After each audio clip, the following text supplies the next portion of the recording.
NEET परीक्षा विवाद और सीजेपी प्रदर्शन के दौरान पुलिस की कार्रवाई और गिरफ्तारियों का सामना कर रहे हजारों छात्रों के लिए देश की सबसे बड़ी अदालत से बहुत बड़ी राहत की खबर आई है।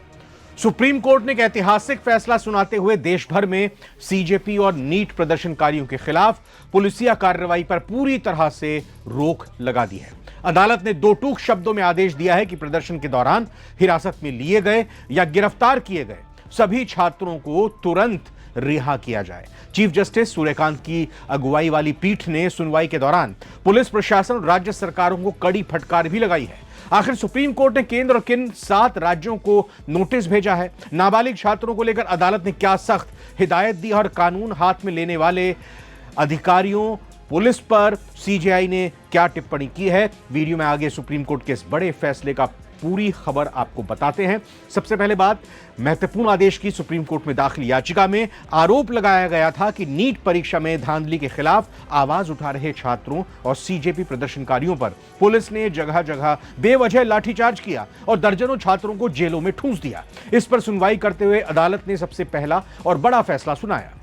कहा गया कि देशव्यापी इस पर तुरंत रोक लगाई जाए, स्टे लगाई जाए। सुप्रीम कोर्ट ने आदेश दिया कि सीजेपी और नीट प्रदर्शनकारियों के खिलाफ किसी भी राज्य की पुलिस अब कोई दंडात्मक कार्रवाई नहीं करेगी। तत्काल रिहाई के भी आदेश दिए गए। कोर्ट ने स्पष्ट किया कि प्रदर्शन के दौरान जितने भी छात्रों को पुलिस ने हिरासत में लिया है या गिरफ्तार किया है, उन्हें बिना किसी देरी के तुरंत रिहा किया जाए, छोड़ दिया जाए। अदालत के इस आदेश से दिल्ली, यूपी समेत कई राज्यों की जेलों और हिरासत में बंद सैकड़ों छात्रों और उनके परिवारों को तुरंत राहत मिल गई है। सुप्रीम कोर्ट ने नीट प्रदर्शन के दौरान हुई कथित हिंसा और पुलिस कार्रवाई से जुड़े मामलों में दिल्ली, बिहार, महाराष्ट्र, असम, पश्चिम बंगाल, उत्तर प्रदेश और केरल की सरकारों को नोटिस जारी कर जवाब भी मांगा है। अदालत ने सभी संबंधित अधिकारियों को निर्देश दिए कि घटनाओं से जुड़े जितने भी साक्ष्य हैं, जितने भी सबूत हैं, जितने भी सीसीटीवी फुटेज हैं, वो संरक्षित करके रखी जाएं। उनके साथ किसी भी तरह की कोई छेड़छाड़ नहीं होनी चाहिए। अब आगे बढ़ते हैं। इसके अलावा सुप्रीम कोर्ट ने छात्रों के प्रदर्शन पर दर्ज एफआईआर के आधार पर होने वाली आगे की दंडात्मक कार्रवाई पर अंतरिम रोक लगा दी है। 7 राज्यों को, जैसा हमने बताया, कि नोटिस यहां पर जारी किया गया है। प्रमुख राज्य, इनको नोटिस जारी करके पूछा गया है, जवाब मांगा गया है कि ये सब क्यों किया गया। कोर्ट ने साफ कर दिया कि जब तक इस मामले में पूरी सुनवाई नहीं हो जाती, तब तक किसी भी छात्र या प्रदर्शनकारी पर पुलिस की तलवार नहीं लटकेगी। सुप्रीम कोर्ट ने पुलिस प्रशासन कार्यशैली पर भी गंभीर सवाल खड़े किए। अदालत को जब बताया गया कि हिरासत में लिए गए लोगों में कई नाबालिग छात्र भी शामिल हैं, तो बेंच ने सख्त रुख अपनाते हुए कहा, नाबालिग प्रदर्शनकारियों को बिना किसी शर्त के फौरन रिहा किया जाए। छात्रों का आंदोलन पूरी तरह से शांतिपूर्ण था और लोकतंत्र में अपनी मांगों के लिए आवाज उठाना उनका अधिकार है। जिन अधिकारियों और पुलिसकर्मियों ने जरूरत से ज्यादा बल प्रयोग किया है, उन पर सख्त कार्रवाई होनी चाहिए। सुप्रीम कोर्ट की इस टिप्पणी ने साफ कर दिया कि पुलिस बल प्रयोग की आड़ में छात्रों के संवैधानिक अधिकारों का हनन नहीं कर सकती है। इस पूरी सुनवाई का सबसे कड़ा संदेश दिया चीफ जस्टिस सूर्यकांत ने। सीजेआई सूर्यकांत ने सुनवाई के दौरान बेहद सख्त लहजे में कहा, जिस किसी ने भी कानून को अपने हाथ में लिया और ज्यादती की है, उस पर जवाबदेही तय होगी, चाहे वो कोई भी हो, कार्रवाई से नहीं बचेगा। हम इस बात की भी समीक्षा करेंगे कि क्या इस पूरे मामले में किसी स्वतंत्र एजेंसी से जांच कराने की जरूरत है। सीजेआई की इस टिप्पणी से साफ है कि अब न सिर्फ गिरफ्तार छात्र आजाद होंगे, बल्कि जिन पुलिस अधिकारियों ने प्रदर्शनकारियों पर जरूरत से ज्यादा लाठियां बरसाई या पैलेट गन का इस्तेमाल किया, उन पर भी गाज गिरनी तय मानी जा रही है।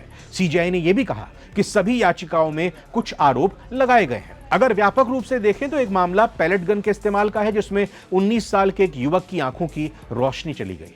इलेक्ट्रिक बैटन के इस्तेमाल की भी घटनाएं सामने आई हैं। एक युवा महिला को आईसीयू में भर्ती कराना पड़ा है। कीलों लगी लाठियों के इस्तेमाल के कारण जानलेवा चोटें लगने के आरोप भी हैं। मीडिया से जुड़े एक व्यक्ति पर हमले का भी एक मामला है, जिसका जिक्र कल भी किया गया था। आरोप है कि उनके साथ बेरहमी से मारपीट की गई। सादे कपड़ों में पुलिसकर्मियों द्वारा हिंसा किए जाने के आरोप भी हैं। एक अन्य मामले में एक युवा महिला को बिना किसी उकसावे के पुलिसकर्मी द्वारा थप्पड़ मारे जाने का भी आरोप है। आज पुलिस की कथित अत्याधिक कार्रवाई को लेकर एक अलग याचिका भी दायर की गई। कुल मिलाकर निर्दोष लोगों पर अत्याचार पर कोर्ट ने अपनी बेहद सख्त टिप्पणी की है। सीजेआई ने कहा कि जिस किसी ने भी अपनी सीमाओं का उल्लंघन किया है और निर्दोष लोगों पर अत्याचार किए हैं, कानून उसके साथ उचित कार्रवाई करेगा, लेकिन इसके लिए पूरी तरह से स्वतंत्र, निष्पक्ष और पारदर्शी जांच आवश्यक है। अगर किसी की जवाबदेही तय नहीं होती तो ऐसी जांच का कोई अर्थ नहीं रह जाता। सीजेआई ने कहा कि इस मामले की पूरी जांच होनी चाहिए, इसमें कोई शक नहीं, वो जांच इंडिपेंडेंट, फेयर, ट्रांसपेरेंट होनी चाहिए। इसका कंपोजिशन क्या होगा, इसके बारे में हम बाद में बताएंगे। सॉलिसिटर जनरल तुषार मेहता ने कहा था कि 250 पुलिस वाले भी घायल हुए हैं, कुछ पुलिसकर्मियों को टांके लगाए गए हैं। सच सामने आना चाहिए, ये स्टूडेंट्स नहीं कर सकते जो कुछ भी हिंसा के नाम पर किया गया है। कुछ बदमाश या बिन बुलाए मेहमान जरूर आए होंगे, हमारे पास डेटा है जो हम दिखाएंगे। मर्डर, रेप और एनडीपीएस चार्ज वाले लोग वहां पर थे, इसीलिए इंडिपेंडेंट जांच होनी चाहिए। यहां रुककर बता दें कि इस पर सुप्रीम कोर्ट ने कहा है कि जिसका आपराधिक बैकग्राउंड रहा है तो उसको राहत नहीं दी जा सकती है। सीजेआई ने कहा कि हमारे आगे बढ़ते हुए आपको बताएं कि सीजेआई ने कहा कि हमारे सर्वोत्तम प्रयासों के बावजूद अगर हम तथ्यों से जुड़े सवालों की जांच में उतरने लगेंगे तो हम ऐसा कर ही नहीं पाएंगे।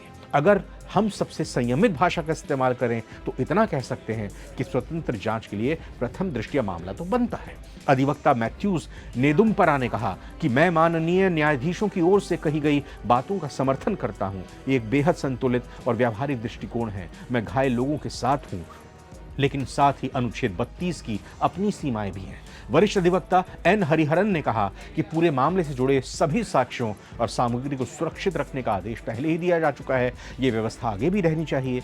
याचिकाकर्ताओं ने अदालत में सबूत रखते हुए आरोप लगाया कि प्रदर्शन के दौरान पुलिस ने अनुच्छेद 19 और 21 के तहत मिले मौलिक अधिकारों का उल्लंघन किया और छात्रों पर अत्यधिक बल प्रयोग किया। बिहार से जुड़े मामले में वरिष्ठ वकील शादान फरासत ने कहा कि वहां हिंसा का स्तर दिल्ली से भी ज्यादा रहा है और इसकी अखिल भारतीय स्तर पर जांच होनी चाहिए। उन्होंने बताया कि बिहार सरकार ने एफआईआर वापस लेने का दावा किया है, लेकिन 140 से ज्यादा लोग अभी भी हिरासत में हैं, जिनमें ज्यादातर 16 से 18 साल के नाबालिग हैं और एक बच्चा तो सिर्फ 13 साल का है। इन नाबालिगों को 40 घंटे से ज्यादा समय बाद मजिस्ट्रेट के सामने पेश किया गया। वरिष्ठ वकील प्रशांत भूषण ने बताया कि जुनैद मलिक नाम के एक युवक को जो खाना बांटने के लिए आया था, उसको उठाकर आंखों पर पट्टी बांधकर मसूरी हाईवे पर छोड़ दिया गया। उनके परिवार के सदस्यों से भी पूछताछ की गई। वरिष्ठ वकील श्याम दीवान ने कहा कि जंतर मंतर पर सुबह 4 बजे पत्थरों से भरा एक ट्रक लाया गया था, जो दिल्ली पुलिस के कई घेरों को पार करके अंदर आ गया। वकील वृंदा ग्रोवर ने कहा कि अगर पुलिस को यह नहीं पता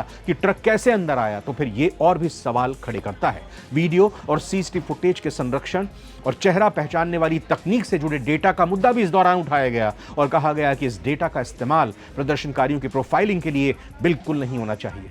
तो कुल मिलाकर संक्षेप में आपको बताएं, 4 अंतरिम आदेश सुप्रीम कोर्ट के। पहला ये कि 18 साल से कम उम्र के जिन प्रदर्शनकारियों का कोई आपराधिक रिकॉर्ड नहीं है, उन्हें तुरंत रिहा किया जाए। पुलिस कार्रवाई की स्वतंत्र और निष्पक्ष जांच होगी। जरूरत से ज्यादा बल प्रयोग करने वालों की जवाबदेही तय होगी। प्रदर्शन से जुड़े सीसीटीवी, ड्रोन, बॉडी कैमरा और दूसरे डिजिटल सबूत सुरक्षित रखे जाएं।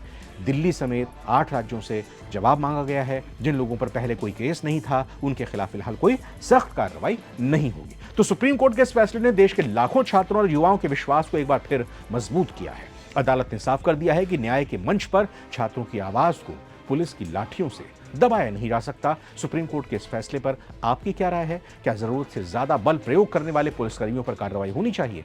अपनी राय नीचे कमेंट बॉक्स में जरूर लिखें।